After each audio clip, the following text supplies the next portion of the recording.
Welcome back to Seeing Life from a Different Angle.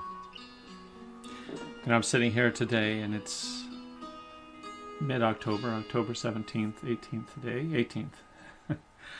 And I'm looking outside the window of my office and, looking up at the trees. It reminds me of college.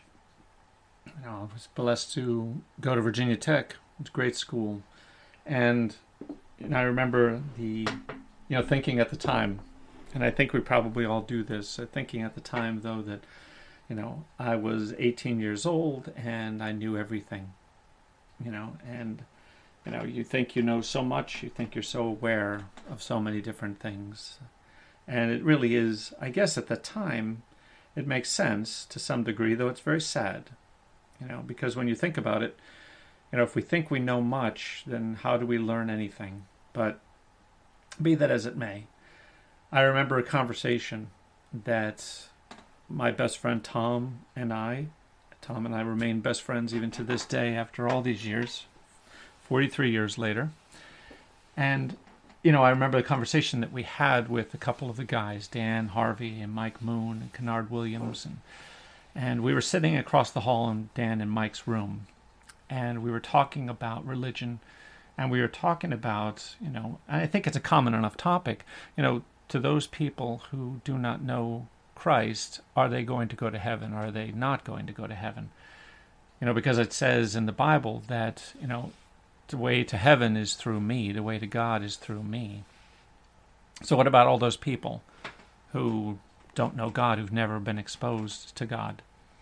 And it got me thinking back then, of course, these people are good people. They didn't have an opportunity to get to know Christ, so how could they be punished by going any place but heaven? I don't have the answer to this. I don't know. Only God knows who goes to heaven, who doesn't. I believe, much like C.S. Lewis, that hell is a choice. We make that choice in this life through our free will to decide whether we go to heaven or not. But at the same time, or go to hell or not. But at the same time, what about those individuals who never knew? And it got me thinking about this. Mary and I, my wife and I, were talking about this the other day, and how, we look at it now, and I think we look at it differently. There's still a question mark in our minds, who are we to say who goes to hell and who goes to heaven? But I would say this. I think from a psychological perspective, human beings are a lazy lot. And I know that that's probably not news to most people, and some people may even take offense at me saying so, but we think about it, we're a lazy lot. We like things to be the way that we would like them to be, and if they're not, then we're not going to make much effort to change them. It's like you're driving down the road, and you're driving along at the regular speed, hopefully not going, too quickly. But one way or another, there's invariably individuals who are going to come racing by you, who are going to put your life to some degree, even in a modicum of ways, at risk, because of their speed or because of their crazy driving or because they're tailgating or whatever the case might be. Now, how does this relate? I think part of it, the way I'm looking at it, is that it's a laziness on their part. They want things to be the way they want them to be, and you're in their way. You're an obstacle in their way. Something I've defined before as hate. The opposite of love is not hate, it is fear. But I believe that that hate really is about seeing others as obstacles in our way. But that's a topic for a different day. The point in this circumstance is that I think we look at people in our life and we try to have things be the way that we want them to be, and we're too damn lazy to make much change. And so how does this relate back to, people who don't know Christ? I think, let's take India as an example. India's a large country. China, large countries. These are big places.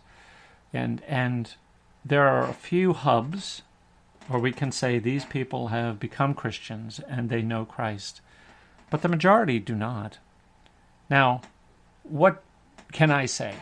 If I was to say, okay, we know they're good people, and so therefore they're going to heaven, then because they're good people. Am I not being lazy? I mean, the answer is yes, of course. I wouldn't have brought it up if it wasn't. Of course we're being lazy. And the reason we're being lazy is because we're not going out of our way to introduce these people to Christ. And that's the key. The key is this, is it's not that, these people, because they don't get to know God, therefore they're okay, and therefore if they live a good life, they get to go to heaven. I mean, that's a common enough theme in our world today. I don't need to go to church because I'm a good person. Well, the truth of it is, there's a reason why it is you go to church. Church is a communion with fellows. It is a communion and an opportunity to say, these are my brothers and sisters. And it's like C.S. Lewis talked about, that third realm of morality is that we are brothers and sisters, that we are all made by God to be brothers and sisters. And so when we think about these people in India, these people in China, these people in any part of this world that do not know Christ, that have not been exposed, it's not because they've not been exposed. It's because we don't take the time to expose them. And I guess in so many ways, one of the things that Christ had talked about was how those who have the knowledge now have the responsibility. In other words, those who come to know Christ now have that responsibility of making the choice based upon that knowledge, making the choice every minute of every day, how we live our lives. If we don't know Christ, then, we don't have that responsibility. But here's the key. For those of us that do, now it's our responsibility to get those who do not to know Christ. But it's our psychological nature to be basically lazy. It's the status quo psychologically. It's what keeps us where we are. And so we're disinclined. We're disinclined to want to become missionaries. We're disinclined to want to reach out. We're disinclined to want to help those who cannot help themselves or to help those who do not know Christ. But it is our job. Once we know Christ, we have to make this choice. Is my life about me or is my life not about me? Is my life about me or is it about God?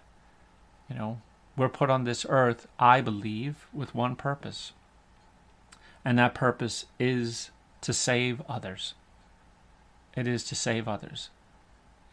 I have been blessed in my life to have certain people in my life who have saved me. And for that, I am eternally grateful. And it almost makes it hard not to cry.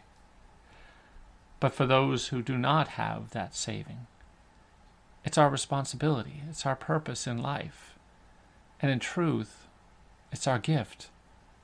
It's a gift that we are given to know Christ, to know God. And it is a gift that we can give to others without any expectation of a return. The left hand gives and the right hand has no idea. It's the idea of being able to say, I do this out of love for God because God is love. I do this out of love, that I seek to help and serve others and save them. Because do we want to take the risk? Do we really want to take the risk that one or more of our brothers does not go to heaven? It's not something I want to take the risk about.